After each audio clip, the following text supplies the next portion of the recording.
Tuhan, dan dalam waktu yang sangat begitu singkat kita ingin kembali mempersiapkan hati kita untuk diisi dari kebenaran firman Tuhan, sebab firman Tuhan ini benar-benar menjadi satu firman yang hidup, firman yang begitu membawa setiap kehidupan kita pada satu rencana yang sangat mulia dari pribadi Allah sendiri, ingin membentuk kita menjadi mempelai wanita Tuhan. Kita bersyukur atas semua kesaksian yang tadi kita sudah dengarkan, baik kesaksian dari Bapak Simbolon, Pak Anugrah, juga Ibu Gembala. Semua adalah menunjukkan dan mengungkapkan bagaimana kebesaran kasih Allah itu dalam kehidupan kita, bagaimana perilaku pemeliharaan Tuhan dalam setiap langkah-langkah perjalanan hidup kita. Kita harus menyadari bahwa itu adalah kemurahan, itu adalah anugerah Allah yang sangat begitu besar. Selama kita masih hidup dalam dunia ini, Tuhan itu tetap menjaga dan melindungi kita semua. Baiklah saudaraku yang dikasihi oleh Tuhan, dalam minggu yang kita sudah jalani, dalam ibadah-ibadah kita sudah mendengarkan firman Tuhan dari kitab Ibrani pasal yang ke-12, merupakan satu kitab atau surat yang telah dituliskan oleh seorang hamba Tuhan atau seorang rasul. Kalau saya masih tetap meyakinkan hati, ini surat Paulus, walaupun menjadi satu perdebatan bagi banyak orang-orang teologi ataupun hamba Tuhan, tetapi saya meyakinkan hati surat Ibrani adalah surat dari Paulus. Dilihat dari isi surat dan juga latar belakang surat, sebab ini surat-surat yang sangat identik dengan surat-surat Rasul Paulus, maka saya juga meyakinkan hati itu surat ini surat Paulus. Dan di dalam surat ini kita sudah mendengar firman yang mengatakan bahwa Tuhan akan mengguncangkan, sekali lagi dikatakan bukan hanya bumi yang diguncang, tetapi langit yang diguncang. Itu menunjuk kepada perubahan dalam segala sesuatu. Perubahan yang dimaksud bukan berarti perubahan untuk menjadi pembaharuan. Perubahan yang dimaksud kebenaran firman Tuhan ini bukan perubahan bahwa dunia atau bumi ini semakin indah, tetapi firman Tuhan katakan perubahan dalam kelenyapan, perubahan di dalam kelenyapan atau kehancuran, kebinasaannya, itu perubahan yang dimaksudkan oleh Tuhan. Sebab bumi yang kita dapati, langit yang kita jujur adalah bumi dan langit yang memang bisa berubah-ubah. Sekali lagi kami katakan, bumi yang kita tempati, langit yang kita tuju adalah bumi dan langit yang memang bisa berubah-ubah. Tidak sulit bagi Tuhan mengubah. Ya, bagi Allah tidak sulit mengubah itu. Tetapi yang kita syukuri saat minggu ini dalam pemberitaan firman ini, dikatakan oleh Tuhan, tetapi ada sesuatu yang tidak terguncangkan, ada sesuatu yang tidak diguncangkan. Dan Paulus mengatakan gereja Tuhan, umat Tuhan, anak Tuhan telah menerima yang tidak terguncangkan itu. Dan inilah firman Tuhan yang ingin kami sampaikan bagi kita sekarang. Bagaimana nanti sikap hati saya dan saudara meresponi pemberian Allah tentang hal yang tidak terguncangkan itu. Ya, supaya kita juga nanti tahu bagaimana bersikap yang sebenarnya bersikap menurut kehendak Allah terhadap sesuatu yang tidak dapat diucapkan itu. Maka saya mengambil tema kita di dalam minggu ini dalam ayat yang ke-28 itu. Ayat 26, ayat 27 kita sudah bahas ini. Tetapi saya mau ajak kita pada saat siang hari ini, minggu ini, untuk membaca ayat yang ke-28 saja, supaya kita sama-sama berdoa supaya Tuhan dalam Roh Kudus-Nya memberikan kita pemahaman, pengertian bersama-sama. Puji Tuhan. Ya, apa yang dikatakan firman Allah? Perhatikan seluruh yang dikasihkan. Ya. Jadi karena kita menerima kerajaan yang tidak tergoncangkan, ya, marilah kita mengucap syukur dan beribadah kepada Allah menurut cara yang berkenan kepadanya. Jadi karena kita telah menerima kerajaan yang tidak tergoncangkan itu. Sekali lagi kami menekankan ini untuk menjadi satu penekanan yang perlu kita harus perhatikan di dalam hidup kita bersama. Karena kita telah menerima kerajaan yang tidak tergoncangkan itu. Kita telah menerima kerajaan yang tidak tergoncangkan itu. Kita sudah belajar kerajaan yang tidak tergoncangkan itu. Kalau Paulus berkata dalam surat Roma itu bukan soal makan dan minum, bukan soal daging dan darah, tetapi Paulus berkata itu soal damai sejahtera, sukacita dalam Roh Kudus-Nya. Kalau kita ingin belajar tentang kerajaan Allah ini, kita harus belajar tentang kealahan. Sebab di dalam kealahan itulah ada kerajaan Allah, dan itulah kerajaan Allah yang datang ke dunia. Dan kita melihat sistem Allah untuk membawa kerajaan Allah itu ke dalam dunia. Dulu bagi umat bangsa Israel, dia menyatakan satu tatanan ibadah tentang kerajaan Allah, yaitu kemah suci, tabernakel itu. Ya, tabernakel itu. Kalau kita melihat kembali, saya akan ajak kita melihat setiap tabernakel itu bicara tentang kerajaan Allah yang pernah dinyatakan oleh Allah bagi umat bangsa Israel.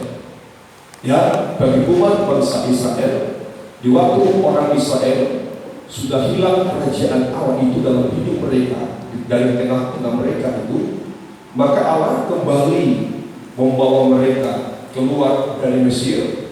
Sebab selama orang Israel lebih kurang 400 tahun diperbudak, diperhamba di Mesir itu, mereka tak pernah mengenal kerajaan Allah itu. Ya, mereka tidak mengenal.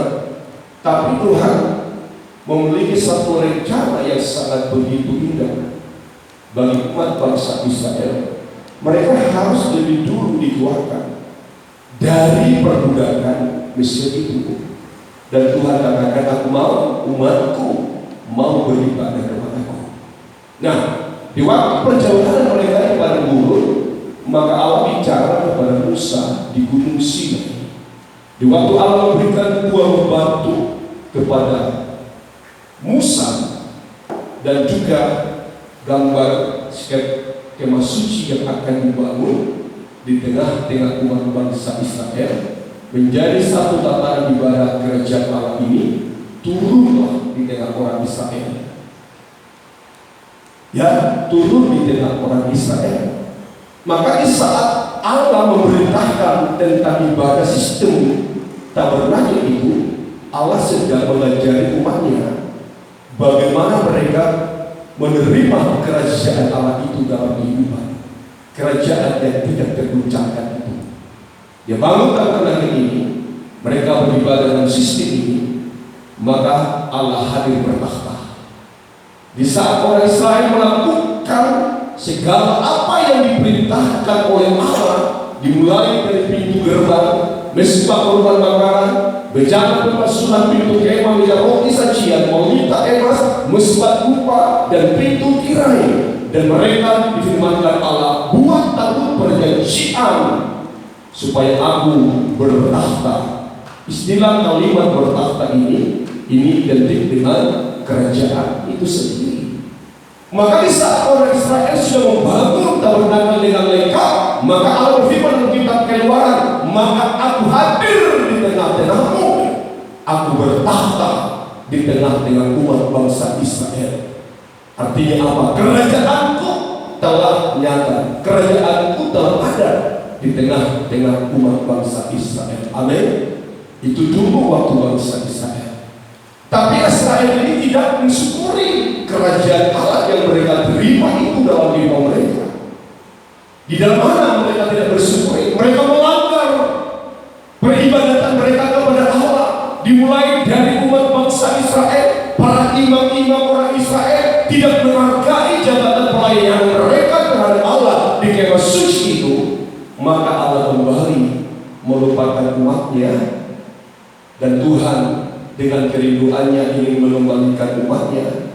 Dia kembali mengutus Yesus ke dunia sebagai tabernakel rohani, tabernakel sejati, supaya kembali umat itu dapat menerima kerajaan Allah itu dalam kehidupan mereka.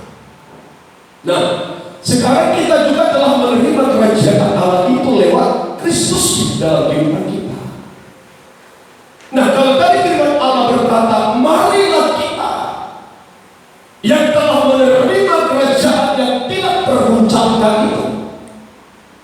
Ini perlu kita harus perhatikan sebagai gereja Tuhan, sebagai sidang jemaat yang dikasihi oleh Tuhan. Jangan sampai kita menjadi umat yang tidak menghargai kerajaan yang tidak terguncangkan itu. Kita tidak boleh menjadi Kristen yang sembarangan. Kalau kita mau rindu dunia diguncang, bumi diguncang, tetapi saya dan saudara tidak terguncang, hargai apa yang sudah kita terima dari Tuhan, apa yang sudah diberikan oleh Allah dalam hidup saudara dan saya, yaitu kerajaan yang tidak terguncangkan itu. Itulah yang dituliskan oleh penulis surat Ibrani. Karena kita telah menerima kerajaan yang tidak terguncangkan itu, marilah, perhatikan kata ini. Ini ajaran. Saya dan saudara sedang diajar dengan pernyataan, marilah kita mengucap syukur hati. Sebagai kehidupan yang telah merasakan kerajaan Allah dalam kehidupannya. Dengan kata lain, sebagai kehidupan Kristen yang telah menerima Kristus dalam kehidupannya, hendaklah ia senantiasa mengucap syukur kepada Allah. Kalimat ucapan syukur ini perlu harus kita pilih. Seringkali orang Kristen bersyukur, tetapi bersyukurnya tidak menurut apa yang dikehendaki oleh Tuhan. Semua bisa bersyukur, dari mulai anak kecil, orang dewasa, orang tua, orang yang tidak percaya Tuhan juga bisa bersyukur. Tetapi perlu kita harus memahami seperti yang dikasih Tuhan. Perkataan yang dikatakan oleh kebenaran firman Allah, marilah kita mengucap syukur, artinya mari bersyukur. Tetapi yang menjadi pertanyaan bagi saya dan saudara, dalam waktu kapankah kita bersyukur kepada Tuhan? Mungkin kita bersyukur di saat kita terberkati. Memang tidak salah kita bersyukur di saat kita diberkati. Tadi kan kita melihat Pak Sunggulo bersyukur, tidak salah bersyukur. Tetapi yang menjadi pertanyaan bagi saya dan saudara, membuktikan kita telah menerima kerajaan Allah itu dalam kehidupan kita, mampukah kita bersyukur dalam segala hal? Itulah syukuran atau itulah pengucapan syukur yang perlu kita harus miliki dalam setiap kehidupan kita sekalian. Sebagai kehidupan anak Tuhan yang telah menerima kerajaan Allah itu, firman Tuhan berkata harus sanggup bersyukur dalam segala hal. Amin. Jangan hanya bersyukur di saat kita ada aman. Jangan di saat bersyukur di saat kita di keadaan yang tidak ada apa-apa. Jangan bersyukur di saat kita hanya menerima berkat-berkat yang lahiriah. Tetapi bagaimana di saat kita diajak atau diizinkan oleh Allah masuk dalam kondisi, masuk dalam situasi yang mungkin hati saya tidak berkenan dalam situasi itu, mampukah aku dan saudara bersyukur? Dan itulah yang harus dimiliki anak Tuhan. Tidak perlu dituliskan oleh penulis Ibrani ini, mari kita bersyukur dan mengucap syukur. Kalau memang hanya mengucap syukur di saat ada aman dan tenteram. Penulis surat ini tahu semua manusia bisa bersyukur oleh karena berkat-berkat yang lahiriah. Semua manusia bisa bersyukur di saat dia memiliki satu ketenteraman, kenyamanan dalam kehidupannya. Tak perlu penulis surat Ibrani mengajak gereja Tuhan, mengajak umat Tuhan untuk bersyukur, tetapi dia menginginkan dan dia menyatakan supaya kita bisa bersyukur dalam kondisi situasi apapun juga dalam kehidupan kita. Pernahkah saudara bersyukur di saat saudara ada percobaan dalam kehidupan? Paulus sendiri, umat Tuhan di dalam jemaat Tesalonika, supaya mereka bersyukur jangan seperti orang dunia, tetapi bersyukurlah sebagai anak yang telah menerima kerajaan Allah itu. Amin. Baik, kita lihat dalam 1 Tesalonika pasal 5 ayat yang ke-18 itu, dalam 1 Tesalonika pasal yang ke-5 ayat yang ke-18. Puji Tuhan. Terus kan, ya, mengucap syukurlah dalam segala hal. Mengucap syukurlah dalam segala hal. Terus ya, sebab itulah yang dikehendaki Allah di dalam. Maka tadi saya mengatakan ada orang mengucap syukur tapi tidak berkehendak bagi Allah. Begitu banyak manusia yang bisa bersyukur di tengah-tengah dunia ini, tetapi inti ucapan syukur mereka tidak menjadi sekehendak daripada Allah. Artinya tidak sekehendak dari Allah. Maka ada perkataan mengucap syukurlah dalam segala hal, karena itulah yang dikehendaki oleh Allah. Mari kita belajar ini, saudaraku, sebagai anak Tuhan. Kita harus bisa menunjukkan bahwa saya dan saudara telah menerima kerajaan Allah itu dalam kehidupan kita. Dengan apa? Kita tahu bersyukur dalam segala hal itu. Maka tadi saya mengatakan, pernahkah kita bersyukur di saat kondisi kita dalam keterpurukan?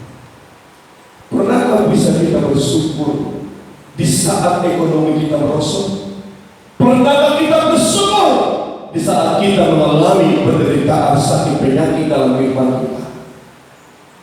Sebab itulah merupakan ucapan syukur yang dikatakan oleh firman Allah yang menjadi kehendak daripada Allah. Di saat apa? Di saat seseorang itu bersyukur dalam penderitaan, di saat seseorang bisa bersyukur dalam kesengsaraan dalam kehidupannya, tetapi dia tak bersyukur kepada Allah, itulah orang yang menerima kerajaan Allah dalam kehidupannya. Maka saya katakan, ucapan syukur kehidupan anak Tuhan itu harus berbeda dengan ucapan syukur orang-orang yang ada di dalam dunia ini. Kita mendapatkan bonus dari perusahaan kita bisa bersyukur. Memang tidak salah, tapi hanya sejauh itu kan ucapan syukur yang menyenangkan hati Allah, yang berkenan di hati Tuhan. Mari kita belajar kembali untuk memahami maksud-maksud rencana Allah dalam hidup saya dan saudara ini. Di saat kita mengalami satu tantangan dalam hidup, pernah kita berdoa, terima kasih Tuhan, aku bersyukur kejadian ini datang kepadamu. Malah orang sangat begitu hati di saat dia mengalami satu masalah, gejolak pencobaan dalam hidupnya, kita berkata, kamu sedang ditegur Tuhan.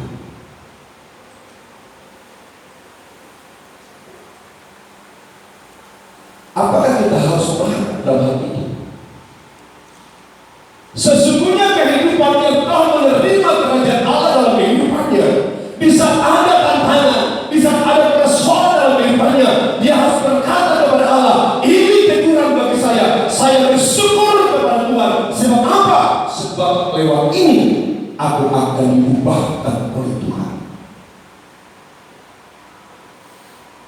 Siapa manusia dalam dunia tanpa ujian mendapatkan peringkat atau kenaikan? Tidak ada sesuatu dalam hidup manusia ini tanpa ujian dan peningkatan dalam hidup. Seorang mahasiswa ini tidak pernah bisa naik kelas tanpa ujian. Dan saya tidak tahu ada sekolah yang menaikkan muridnya dari kelas 1 ke kelas 2 tanpa ujian. Maka saya mengatakan seperti yang dikasih oleh Tuhan, mengapa Paulus mengajak mendidik umat Tuhan supaya bersyukur dalam segala hal, utama di dalam penderitaan, pencobaan, tantangan dalam kehidupan. Sebab apa? Sebab di saat itulah hidup saya dan saudara akan meningkat di dalam iman rohani. Saya pernah mendengarkan seorang khotbah hamba Tuhan. Kehidupan manusia yang berada dalam zona yang nyaman itu menuju satu kegagalan yang besar.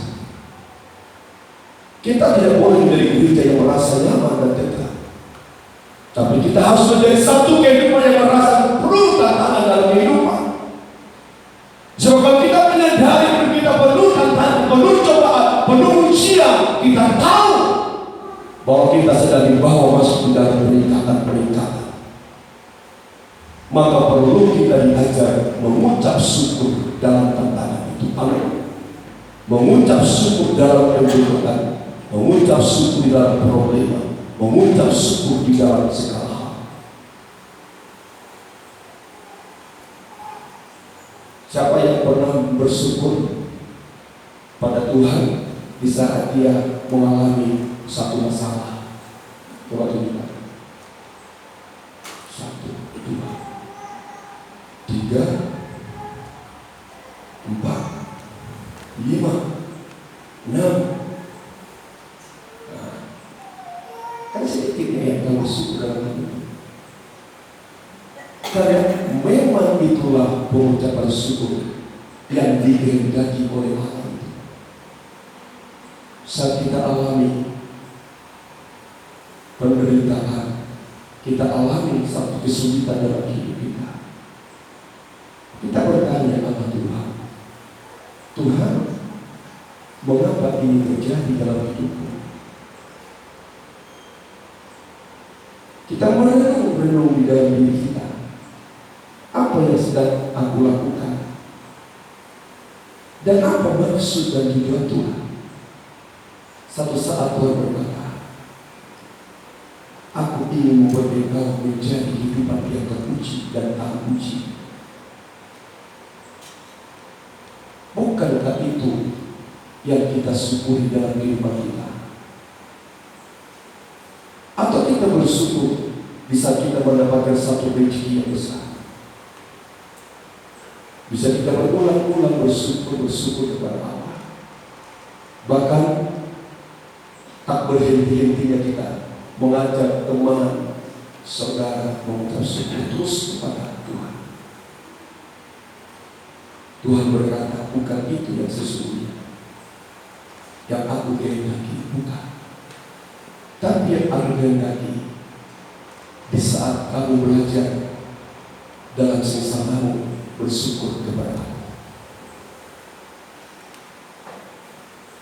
Itulah orang yang menerima kerajaan Allah, tahu bersyukur dalam segala hal. Kedua, bersyukur dalam kejujuran. Seringkali kita merasa sudah bersyukur kepada Tuhan, tapi tidak disertai dengan kejujuran. Daud, seorang yang telah menerima kerajaan Allah itu dalam kehidupannya, dia membuktikan bagaimana dia bersikap jujur di hadapan Allah itu. Maka juga saya dan saudara harus belajar menjadi kehidupan yang jujur dalam bersyukur. Jujur dalam bersyukur. Kita lihat di dalam Mazmur pasal 119 ayat yang ke-7. menjadi satu pernyataan dari seorang dapat bagaimana dia bisa atau bersikap mengucap syukur kepada Allah. Dalam kitab Mazmur pasal yang 119 ayat yang ke-7, teruskan, ya, aku akan bersyukur kepadamu dengan hati jujur. Aku akan bersyukur kepadamu dengan hati yang jujur. Nah, ini juga harus menjadi satu koreksi, harus menjadi introspeksi bagi saya dan saudara. Sebagai kehidupan tadi dikatakan, marilah kita yang telah menerima kerajaan yang tidak tergoncangkan, marilah kita bersyukur kepada Allah, mengucap syukur kepada Allah. Tetapi bagaimana sikap kita? Harus bersyukur kepada Allah. Adakah kita bersyukur kepada Allah dengan kejujuran hati kita? Ibadah ini menunjukkan kita sedang bersyukur. Di saat kita beribadah kepada Allah, kita sedang menunjukkan atau membuktikan bahwa ada rasa bersyukur kita kepada Allah. Tetapi yang perlu kita harus koreksi, benarkah hati saya dan saudara beribadah dengan jujur kepada Tuhan? Daud jelas mengatakan itu, supaya setiap kehidupan yang mau bersyukur itu kepada Allah, hendaklah bersyukur di dalam hatinya yang jujur. Ini bersyukur kepada Tuhan, tetapi tidak ada hati jujur. Mari kita kembali melihat dari sisi sudut pandang kebenaran firman Allah ini, supaya kita jangan menjadi Kristen yang gagal dalam kebenaran firman Allah. Bukankah firman itu menjadi teladan dalam kehidupan anak Tuhan? Saya mengatakan firman itu satu-satunya teladan yang sempurna, bukan pendeta, bukan gembala, tapi firman Allah itu menjadi teladan itu. Kalau firman Allah ajak saya dan saudara bersyukur dan kejujuran dalam hati, mari kembali saya mengajak sidang jemaat Tuhan untuk mengoreksi hati kita ini. Di dalam beribadah, dalam waktu, sudahkah kita jujur mengucap syukur dalam waktu kepada Tuhan? Dalam pelayanan kita sebagai imam-imam yang telah dipilih dan diangkat oleh Tuhan untuk memegang jabatan pelayanan di hadapan Tuhan, sudahkah hatimu jujur dalam pelayananmu di hadapan Allah? Sebab pelayanan ini merupakan ucapan syukur kita kepada Allah. Tetapi adakah hatimu jujur dalam melayani Tuhan?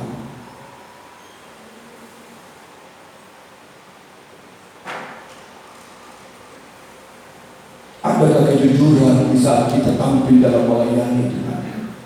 Sekali lagi saya ajak jemaat Tuhan, mungkin gembalamu tidak tahu hatimu, tetapi Allahmu yang di atas sana tahu bagaimana hatimu jujur atau tidak jujur dalam melayani Tuhan. Sebab pengucapan syukur ini merupakan satu pernyataan balasan cinta kasih Allah yang mau kita berikan kepada Tuhan. Waktu bagaimana kejujuran kita dalam waktu melayani Tuhan itu? Bisakah kita seperti Raja Daud yang berkata, aku akan bersyukur kepadamu dengan hati yang jujur apabila aku belajar hukum-hukummu yang adil. Kita sudah belajar hukum-hukum Allah yang adil. Beribadah 3 kali 1 minggu, kita beribadah, kita dengan firman Allah, kita belajar tentang hukum Allah, kita belajar keadilan Allah. Tetapi bagaimana respon hati kita terhadap keadilan hukum-hukum Allah? Bisa kita jujur dalam hati kita?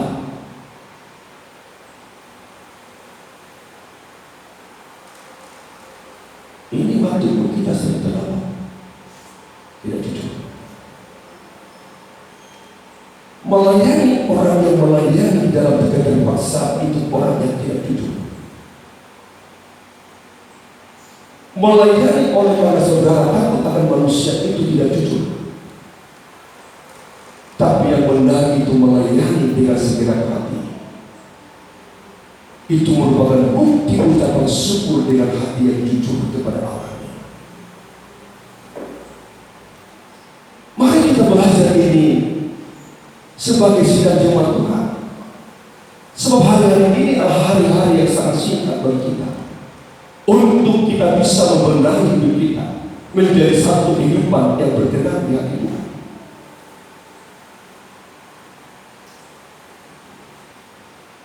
Maukah kita, orang yang telah menerima kerajaan Allah ini, bersyukur dengan benar di hadapan Tuhan?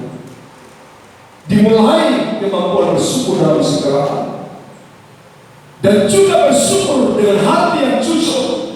Jangan coba-coba melayani Tuhan tanpa kejujuran. Jangan coba-coba saudara memberikan persembahanmu kepada Allah tanpa kejujuran kepada Allah. Lihat Ananias dan Safira memberi kepada Allah tanpa ketidakjujuran, akibatnya kebinasaan yang mereka terima di hadapan Tuhan. Lihat Nadab dan Abihu melayani tanpa kejujuran, hidupnya akan dibinasakan oleh Allah. Lihat Ananias dan Safira memberikan ucapan syukur tanpa ketidakjujuran kepada Allah, mereka dibinasakan oleh Allah di bait suci Allah, bukan di luar bait suci, tetapi semua binasa saat mereka beribadah kepada Tuhan. Bukankah Nadab dan Abihu mati karena di saat melayani? Bukankah Ananias dan Safira mereka mati di rumah Tuhan? Karena apa? Karena tidak ada hati yang jujur dalam pengucapan syukur kepada Tuhan. Sangat jelas dikatakan dalam Kisah Rasul pasal yang ke-5 itu, tidak ada kejujuran dalam pengucapan syukur kita kepada Allah kita. Tapi hari ini saya dan saudara dikatakan Tuhan bahwa kita telah menerima kerajaan yang tidak terucapkan, kerajaan damai sejahtera, kerajaan sukacita dari Roh Kudus. Itulah kerajaan yang membawa kita dalam pengucapan syukur kita kepada Allah. Maka saya ajak hari ini kepada kita sekalian, mari kita berubah sikap hati kepada Tuhan.